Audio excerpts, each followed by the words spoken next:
Oh yeah.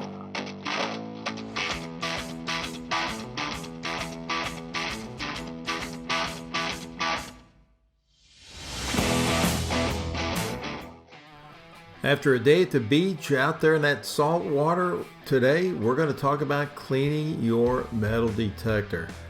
All that salt water can actually do a lot of damage to your detector, your shaft, your scoop. So there's a way to clean it. I'm going to show you how I clean it. Doesn't mean it's the right way, but you're out there shaking all that sand, and it can get in a lot of different places, and it can, and some metal detectors in the shafts can actually cause it to freeze up. It's like almost like it's welded together if you don't have a carbon fiber shaft. So look at these few steps that I take each time, and I'm telling you, each time I go to the beach, this is what I do. Folks, you take care of your vehicle, you send it through a high-end car wash, you pay 10, 15, 20 bucks. We'll take care of your detector. So here's what I do with mine. First of all, I'll start off with my fines bag. Now this is just getting back from the beach. I'm going to hose it out, get all that salt off the zipper, and this particular bag has a metal insert at the top to keep it closed. I want to get all that out so it doesn't dry rot and clean it up nice and good. Then I'm going to jump to the detector. But just hose that all off. This is just a very basic rinse right here. I'm going to break it down even further, just trying to get all that salt and sand off of it. And it's all over. It's in places you wouldn't think, and you're not going to hurt it by doing that. Then I go to the scoop, rinse all that. You wouldn't think that that sand would hurt that scoop, and it's more of the salt water getting on the weld and some of the little screws that you may use on it, depending what kind of scoop you have. What I've done, then I spray it down. I give it a little coat of this silicone spray to keep it from rusting. Now guys, I'm thinking this scoop is either 2.5 to 3 years old. Look, that looks like it's brand new, no rust on it. You can see the welds there look great, and I do this every time. I dry it off, spray it down with a little silicone spray. Even my DJI camera, GoPro, whatever you're using, short of a cell phone, rinse it off. Get that nasty salt water out of it. It will make a difference. The RC unit, rinse that off. Make sure you get the back of it as well. If you don't have a XP-Deus 2 like I do, make sure you rinse off your other detector, whatever you're using. These are the bone conductor headphones, and some of the Velcro strips that I use to hold different things on the detector. I'm going to rinse all that off. Now that end piece that plugs into the RC unit, make sure you get all the nastiness out of that. And then I put a little dab of silicone spray on that as well. To shake it off, I get a little towel, dry it off, and make sure. And I've been doing this 1.5 years, a little bit longer on this, and no problems. I just don't want those to rust.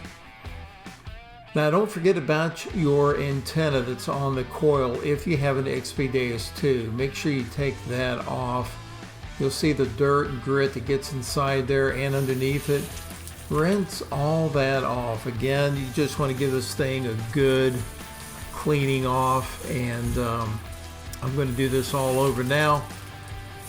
You'll notice on your antenna, and it started on mine shortly afterwards, it will turn black right there somewhere on that, and that's okay. It's still working. It's working just fine. There's probably a little crack or something in that wire, but that's perfectly normal. Like I said, mine's about 1.5 years old.